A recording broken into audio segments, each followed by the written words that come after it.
Ano ba yun? Yung Idil Fitr ba yun? Impitin ba yun? Sa Muslim eh.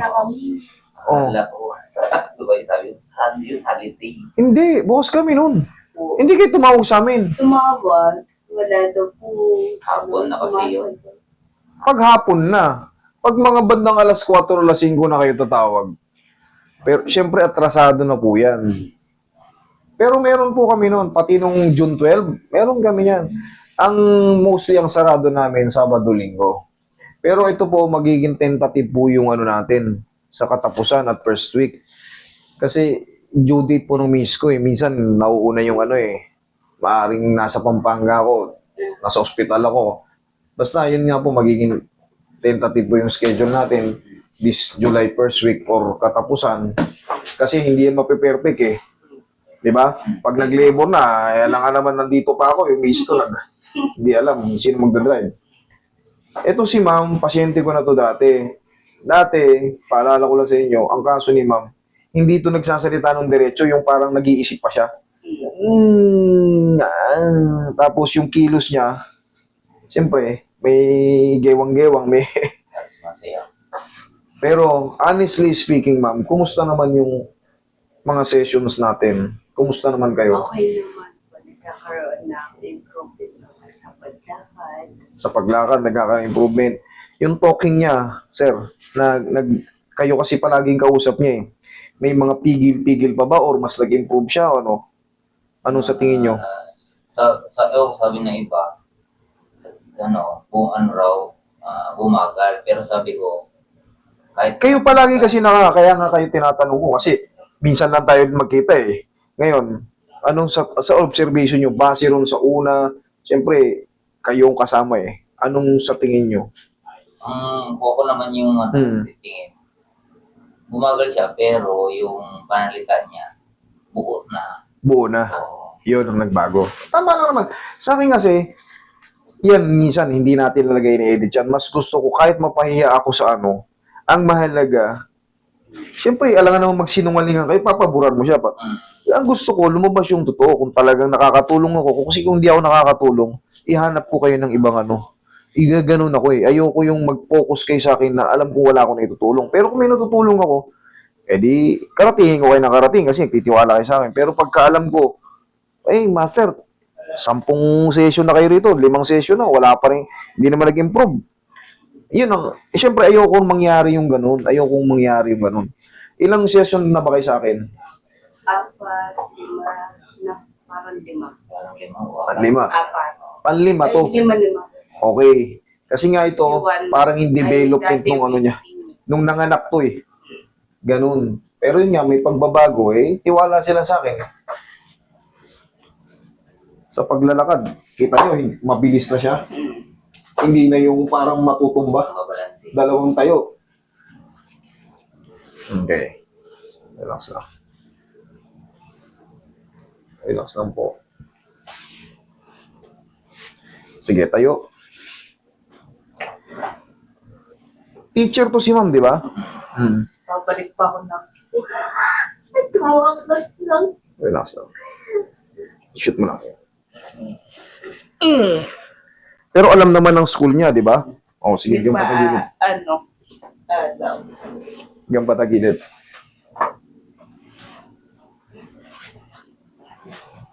Kasi kung hindi nyo pinaano to rito, maaari siyang pagtawanan ng mga estudyante.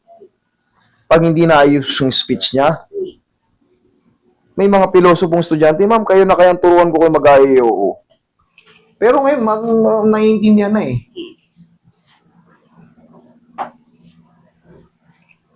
Relax. Kabilang side. Alam nyo, honestly speaking, ang napapansin ko lang hindi nagbago. Hindi nagbago, medyo delay pa yung daliri niya. Yung parang forma ng kamay niya, hindi pa niya nasanay na ano. Naigaganon niya naman, kaso, oo, okay naman, malakas. Pero yung forma ng kamay mo, Hindi nawawala. nakaganon pa rin. Yun talaga, honestly speaking, kasi nakikita niyo naman eh. Gusto ko rin sabihin sa inyo na, para mabago mo. Baka ginaganon mo na lang eh. Pero kaya na eh. Para bang nakaganon siya oh. Nakasanayan. Kasanayan. Diba? Sabi ko sa niya, Gano'n ka? formal. Ganun ka? Formal. Okay naman. Movement, okay naman. Yung lakad niya lang. Nakaganon siya eh. Sanayan siguro. Sanayan. Kung kakayanin mo, katulad niya, napansin na natin, kung kakayanin mo, uy, gumagano naman ako. Iyon ko. Ha? Sana mabago pa natin, ha? Eh, habang bago-bago pa, dapat. Yung mga pag ganyan-ganyan nyo, masasakit pa ba? Yung mga pagkilos-kilos nyo, mga bilig-biling nyo, may masakit ba? Hindi naman? Okay, very good. Diretso na. Nung unang-una ko talagang kita dito, sabi ko, ma'am, may kakaiba sa inyo. Di ba? I-delay. Delay. Ngayon, diretso nga. Parang iniisip niya yung sasabihin niya eh. Pero Lord, help me Lord, para mapagaling ko na to.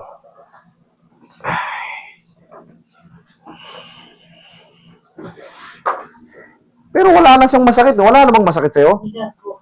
Ito? Hindi. Alin na masakit? Wala? Hindi. Ano no? Wala po. Ah, wala. Ah, gusto niyo lang talaga magpa-therapy. Wala siyang masakit. Okay, sige.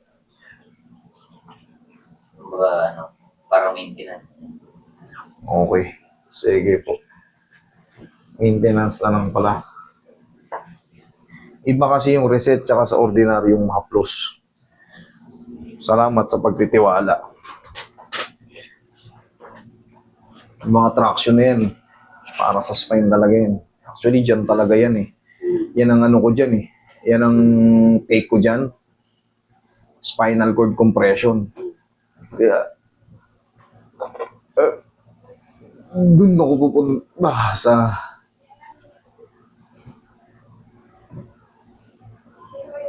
Sa atin, mapaling-paling pa yung take niya o yung salita. Oh, di ba? Parang siya nag-iisip. O, ganun pa yun. Mas sakit yung dito ko eh. Ngayon, wala na nga yun. Pero tuwid na siya sumagot ng salita.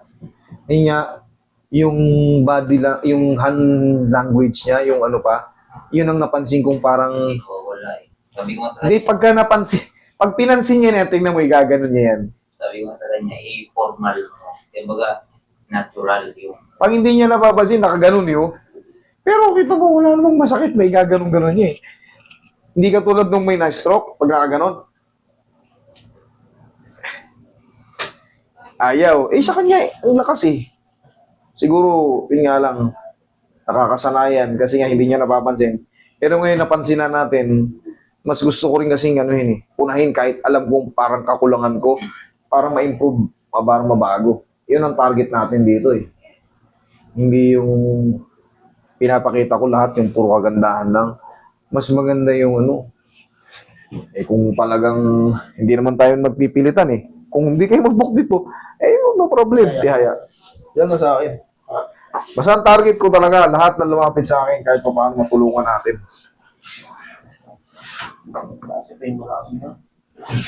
Yan, sige. Lagay sa tiyan. Yan. Hindi ka naman nakakaramdam ng mga hilo-hilo. Okay, good. Wala, normal lang. Okay, relax lang ha. Inhale. Exhale. Down. Isa pa. Inhale. Exhale. Diyan lang muna ha. Huwag tatayo.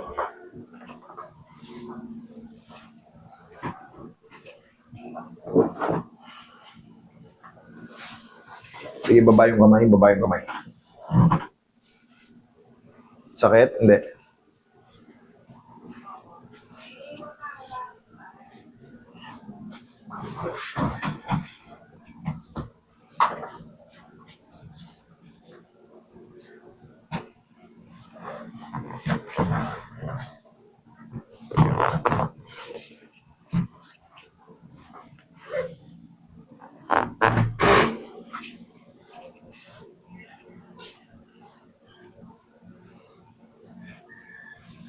Sige, upo ka, ma'am. Papansinin niyo palagi ang kamay niyo, ma'am, ha? Para hindi nakaganon. sabi ko nga sa kanya, dapat mo yung mga proper. Kasi kung ano yung makasanayan mo yung proper kasi yun ang tama. Kasi ganyan hindi proper yung ganyan. Sabi mo lagi. Parang dinosaur hand yun eh. Kaya sabi ko sanayin mo kasi kakasanayan lang yan. Pero nakikita mo rin, di ba? Okay, ako sinisip. Mas magandang nakikita nyo. Baka sabihin, no, master, sitahin ko na para ma-actionan. Para ma-aware din. Ma-aware din siya na, uy, gumagano naman ako pa. Okay, gano'n mo, diretso mo. Ang mahalaga, wala na yung mga pain-pain, bumibilis ka na magsulat, ay magbasa. Yun lang palagi kang ma'am, mag-video okay kayo, ma'am. Mahilig ba kayo mag-video okay? Try nyo ha. Di baling hindi maganda ang boses nyo, ang mahalaga. Dapat baka magwala yung kapitbahay. Hindi yun kasi nga, meron siyang tinatarget eh. Kumbaga, meron kayong tinatarget na huwag nyo isipin yung sasabihin ng iba. Parang lang yun eh, kasi para kayo nagbo-voice lesson ulit. Kaya matakot sa sasabihin ng iba. Pag natakot kasi sa sasabihin ng iba, parang hindi nyo natitherapy yung sarili nyo. Okay? Hanggat hindi kayo huwag lang kayo magbibidyo kayo ng alas 11 na ng gabi. Tapos ng bato, no? Hindi nila gagawin yun. Pag ginawa nila yun, pwede natin silang kasuhan. Basta hindi kayo bababa. Hindi kayo lalagpas sa 10 p.m. Pwede yan.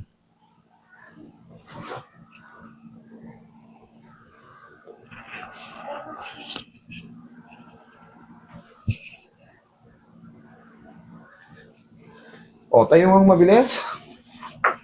Tapos, sigaw ng A, E, I, O, U. A, E, O, U. O, isa man. Okay, ma'am.